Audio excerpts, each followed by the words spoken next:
I never imagined I'd become embroiled in a neighborhood feud, especially not one instigated by a homeowners association. My name is Marcus Williams, a software developer who works from the comfort of my home. I like to keep to myself, my lawn neatly trimmed, and generally strive to be a good neighbor. My house is nestled in Oak Ridge Estates, a pleasant suburb characterized by meticulously maintained properties and, unfortunately, an HOA board known for being overly zealous and having far too much time on their hands. 3 years ago, when I purchased my house, everything seemed perfect. The previous owners had thoughtfully converted the garage into a bright home office, complete with large windows, ideal for my remote work setup. There was still ample space to park one car in the remaining section of the garage, and a detached carport in the back provided shelter for a second vehicle.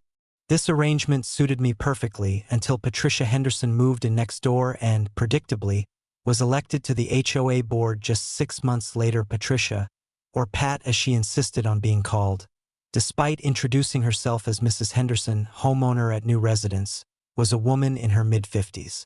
She sported a blonde bob haircut that appeared to become progressively more angular each week. She drove a pristine white Lexus SUV, always impeccably clean and adorned with a personalized license plate that read, "Pay tea time." Every time I saw that license plate, I couldn't help but roll my eyes. Our first minor clash occurred when she took issue with my small collection of succulents on my front porch. Apparently, they weren't on the list of approved vegetation. To avoid conflict, I complied and relocated them to my backyard, not wanting to rock the boat. The second issue arose when she claimed my garbage bins were visible from the street for 30 minutes longer than permitted after collection.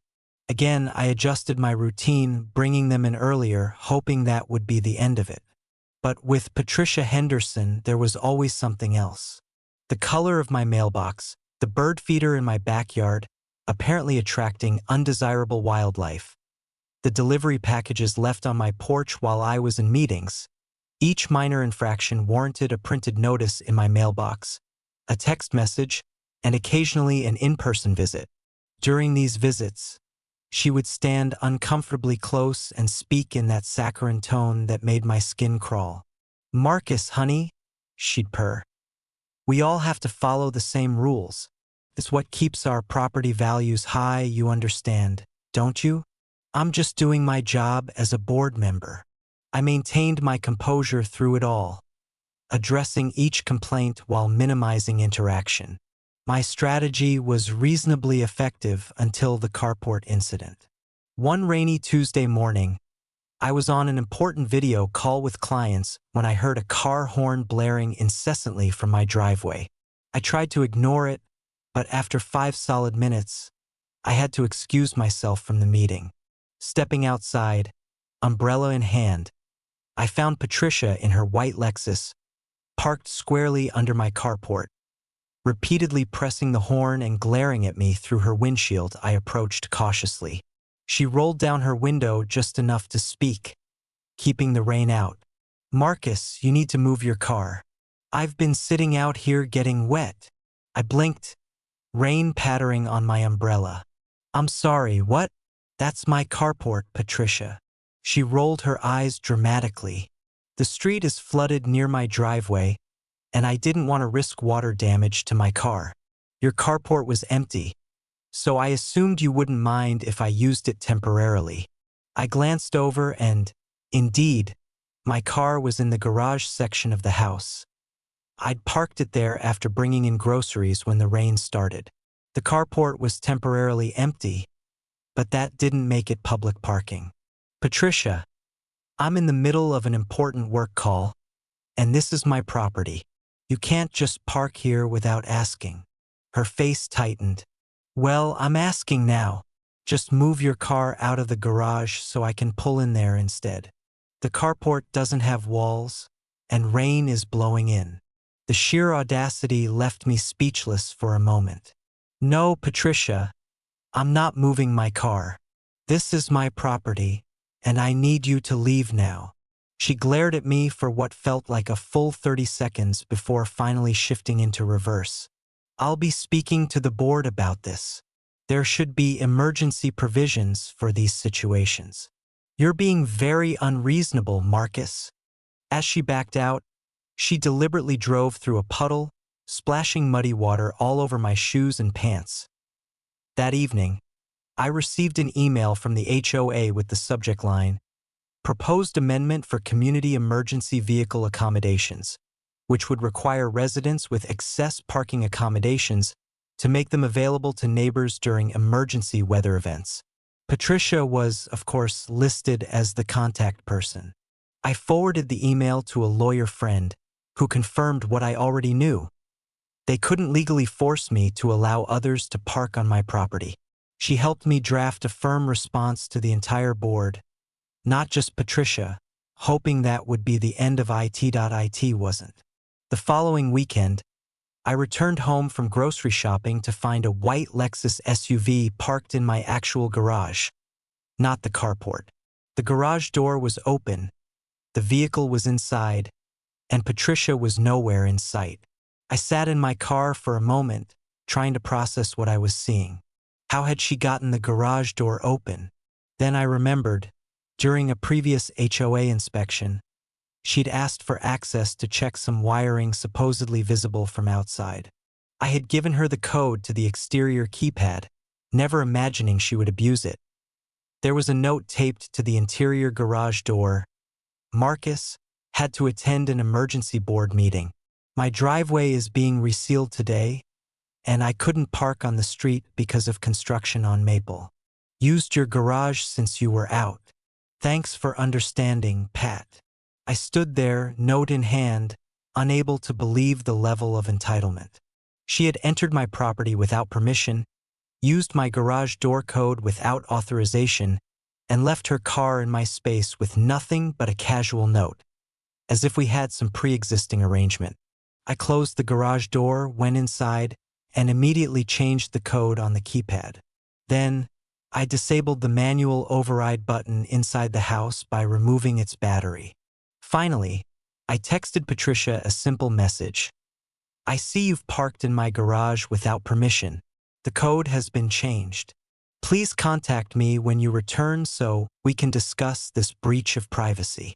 3 hours later, "Marcus, I need to get my car.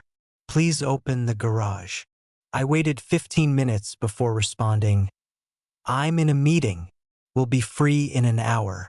In the future, please don't enter my property or use my garage without explicit permission." 10 minutes later, my doorbell started ringing incessantly. I checked the security camera to see Patricia standing there, repeatedly pressing the button while talking animatedly on her phone. I decided to let her wait a bit longer. When I finally opened the door 30 minutes later, she had worked herself into a state of righteous indignation. Her face was flushed, and she had been pacing on my porch so long there were visible tracks in the welcome mat. "This is completely unacceptable," she burst out before I could speak. "I have been waiting for almost an hour. I have an important appointment, and you've essentially held my vehicle hostage. I could call the police for this." I maintained a calm demeanor, leaning slightly against the doorframe. "For what exactly? You entered my property without permission, used a security code provided for a specific, one-time purpose, and left your vehicle in my private garage without consent. If anyone should be considering calling the authorities, it would be me. It was an emergency. My driveway is being resealed." "That's not an emergency, Patricia. That's scheduled maintenance that you knew about in advance and failed to plan for. You could have asked a friend to drop you off at your meeting or called a ride-sharing service. Just open the garage now. I'm already late." I shook my head. "We need to be clear about boundaries first. Do you understand that what you did was inappropriate and a violation of my privacy?" She crossed her arms, her face turning an alarming shade of red. "You're blowing this way out of proportion. Neighbors help each other all the time. Help that is requested and agreed upon, yes. Not help that is taken without permission. I need you to acknowledge that you overstepped before I open that garage. Patricia looked like she might spontaneously combust. For a woman who prided herself on maintaining control in the neighborhood, being held accountable was clearly a novel and unwelcome experience. Suddenly, her eyes narrowed, and a truly astonishing expression crossed her face, a mix of fury and a bizarre sort of determination. "Fine," she hissed through gritted teeth. Then, leaning in close, she added in a low, menacing voice, "If you don't open that garage right now, Marcus, I swear I'll go home, get my chainsaw, and cut right through that door. You won't keep my car hostage. Do you hear me? A chainsaw." The sheer absurdity of the threat, coupled with her enraged face, almost made me laugh out loud, but I managed to keep a straight face. "I should have asked before using your garage. Now, will you please open it?" It wasn't exactly a heartfelt apology, but it was probably the best I could expect. I nodded and reached for my phone to activate the garage door. "And I'll need you to delete the old code from your phone. It won't work anymore, but I want to be sure you don't have it." She reluctantly pulled out her phone, opened her Notes app, and deleted something while showing me the screen. I then opened the garage door via my app. As the door lifted, Patricia marched past me without another word, got into her Lexus, started the engine, and backed out with far more speed than was safe in a residential driveway, tires squealing slightly around the corner. I thought that would be the end of it, but the next morning, I awoke to find a notice from the HOA taped to my front door. According to the official-looking document, my home office conversion was non-compliant with current codes and would need to be restored to its original garage functionality within 30 days. This was a direct attack. The previous owners had obtained all necessary permits for the conversion, and I had all the documentation. The HOA had never raised this as an issue during my purchase or in the 3 years I'd lived there. It was transparently vindictive. My lawyer confirmed what I suspected. The HOA couldn't retroactively enforce a rule against a properly permitted conversion that had been previously approved. She drafted a response letter citing legal precedent and subtly hinting at potential legal action if they persisted with this harassment. That evening, I was still pondering the situation when I heard a car pull into my driveway. I checked my security camera to find, unbelievably, Patricia's white Lexus pulling into my garage again. The door was open because I'd been bringing in yard tools earlier and hadn't yet closed it. I watched in disbelief as she parked, exited the vehicle, and walked out of the garage without even glancing toward my house. This time, there wasn't even a note, just a brazen assumption that my garage was available for her use. As I watched her walk down the street toward what I presumed was another HOA meeting, a calm determination settled over me. If she wanted to play games, I could play too, but I would make sure to stay firmly within legal boundaries. That I closed the garage door using my app and went to the hardware store. An hour later, I returned with a heavy-duty padlock and hasp. I installed the hasp on the interior of the garage door, effectively preventing it from being opened from the outside, regardless of what code was entered. I made sure the installation was secure but didn't damage the door itself. Then, I sat down in my living room with a book and a cup of tea, positioning myself where I could see the street through the window. Patricia returned about 2 hours later. I watched as she approached my house, pressed the code on the keypad. Apparently, she had memorized the old one despite deleting it from her phone, and then looked confused when nothing happened. She tried again, then pulled out her phone, presumably to check if she had the right code. After a few more attempts, she came to my front door and rang the bell. I took my time answering, counting slowly to 30 before opening the door with a look of mild surprise. "Patricia, what can I do for you?" Her artificial smile was strained. "The garage door seems to be malfunctioning. I need to get my car." I raised my eyebrows. Your car? In my garage again? Without asking? After our conversation yesterday. Her smile faltered slightly. I was in a hurry, and you weren't home. I assumed it would be fine since the door was open. It's just for a few hours. It's not fine, Patricia. We literally just had this conversation about boundaries and respect for private property.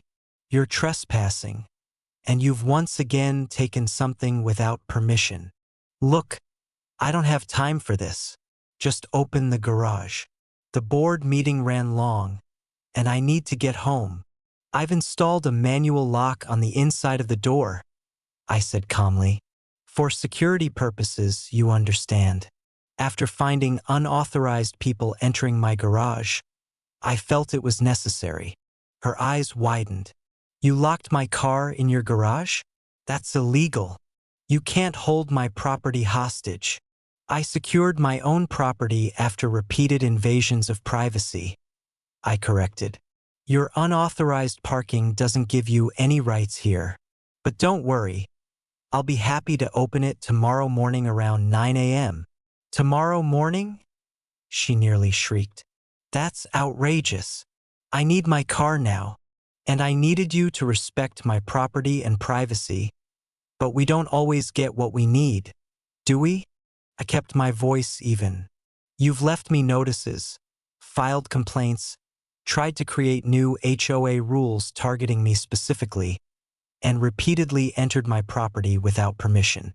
Consider this a natural consequence of your actions.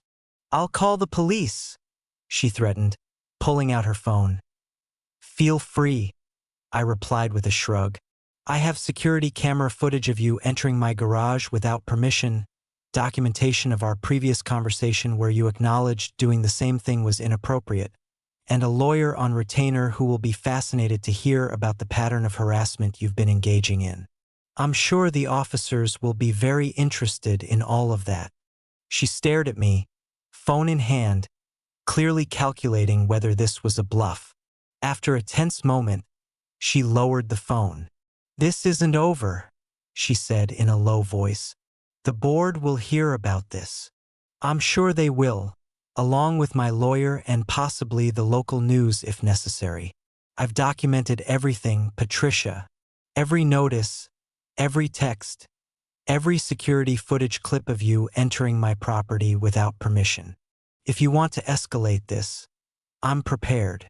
Something in my tone must have conveyed my seriousness, because her expression shifted slightly from anger to uncertainty. She huffed, turned on her heel, and stormed off down the street, presumably to call someone for a ride. The next morning, I woke early and prepared for what would likely be another confrontational encounter. At exactly 9 a.m., I heard a car pull up outside. Looking through the window, I saw not just Patricia, but also two other people I recognized from HOA board meetings. Howard Johnson, an older gentleman who had always seemed reasonable, and Diane Miller, a newer resident who had recently joined the board. Patricia had brought reinforcements. I took a deep breath, unlocked the interior padlock, and went to open the front door. The group was already approaching, with Patricia in the lead, looking grim and determined. Good morning, I said pleasantly. Right on time, I see. Patricia didn't return the greeting. These are board members who have come to witness the situation and ensure there are no further misunderstandings. I nodded. Excellent. More witnesses are always helpful when documenting inappropriate behavior. I've already activated the garage door. Feel free to collect your illegally parked vehicle. The garage door was indeed opening behind them. Howard and Diane looked uncomfortable, glancing between Patricia and me as if trying to gauge exactly what they had been dragged into. Howard stepped forward with an apologetic smile. Marcus, Patricia has shared some concerns about ongoing disputes. Perhaps we could sit down and discuss this like neighbors. I'm always open to reasonable discussion, I replied, but just so everyone's clear on what we're discussing. Patricia has repeatedly entered my property without permission, used my garage without consent, filed retaliatory complaints when called out on this behavior, and is now attempting to use HOA authority to continue this harassment. I have documentation of all of this, which my lawyer is reviewing. Howard's eyebrows shot up, and he turned to Patricia. You parked in his garage without permission? More than once. Patricia waved a dismissive hand. It was an emergency situation. He's blowing it out of proportion and retaliating by locking my car in. Actually, I interjected. I secured my own property after repeated unauthorized entry. The fact that she had once again parked there without permission is her responsibility, not mine. Diane looked troubled. Patricia, you told us he had agreed to let you park there temporarily and then maliciously locked your car inside. That doesn't seem to match what I'm hearing. Patricia's face flushed. He's twisting the situation. I left him a note the first time. A note is not permission, I pointed out. And there wasn't even a note this time, just a blatant assumption that my property was available for her use. Howard cleared his throat. Patricia, why don't you get your car? And then perhaps we should continue this discussion at the community center rather than in Marcus's driveway? Patricia looked like she wanted to argue, but instead marched to her now accessible vehicle and got in, slamming the door with unnecessary force. As she backed out, she nearly hit Diane, who had to step quickly aside that afternoon. I returned from a quick grocery run to find Patricia's Lexus once again parked in my driveway. Not in the garage this time, but blocking access to it completely. This was beyond petty now. This was deliberate harassment. I took photos from multiple angles, documenting the time and date, then called the non-emergency police line to report a vehicle blocking my driveway. While waiting for an officer to arrive, I also called a towing company. Officer Jenkins arrived about 20 minutes later and listened carefully as I explained the situation, showing him the security footage of the previous incidents and the documentation of Patricia's pattern of behavior. So, she's parked here to block your access deliberately after being told multiple times not to park on your property? He clarified. That's correct, I confirmed. This appears to be escalating retaliation for me securing my garage to prevent unauthorized use. He nodded, making notes. I'll document this and speak with the vehicle owner. Officer Jenkins went to Patricia's door while I waited by my car. I couldn't hear the conversation, but I could see Patricia's animated gestures through her storm door. The discussion lasted about 10 minutes before the officer returned to me. She claims there's been a misunderstanding about shared parking arrangements in the neighborhood, he said, his tone suggesting he didn't find this particularly convincing. I've advised her to move her vehicle immediately and to refrain from parking on your property without explicit written permission in the future. I've also documented this incident, which should help if you need to establish a pattern of behavior. If the vehicle isn't moved within 15 minutes, you're within your rights to have it towed from your private property, he added. I've made that clear to her as well. Patricia emerged from her house 5 minutes later, shot me a venomous glare, and stomped to her Lexus. She backed out with her usual disregard for safety and drove away. The next day, I received an official-looking envelope in my mailbox containing a notice of an emergency HOA meeting scheduled for the following evening, with parking violations and property use restrictions listed as the primary agenda item. Patricia's signature was at the bottom. I attended the meeting with my lawyer. When Patricia saw us enter, her expression was a mixture of surprise, anger, and uncertainty. She presented a narrative about community standards and certain residents who were hostile to neighborhood cooperation. I distributed documentation showing her repeated trespassing and retaliatory actions. To Patricia's visible dismay, many other residents had stories of their own: selective enforcement of rules, unprofessional interactions, retaliatory notices after disagreements. What had started as Patricia's attempt to rally community support against me was rapidly becoming a referendum on her conduct as a board member. This meeting is about parking violations, not personal grievances, she insisted, her voice higher than usual.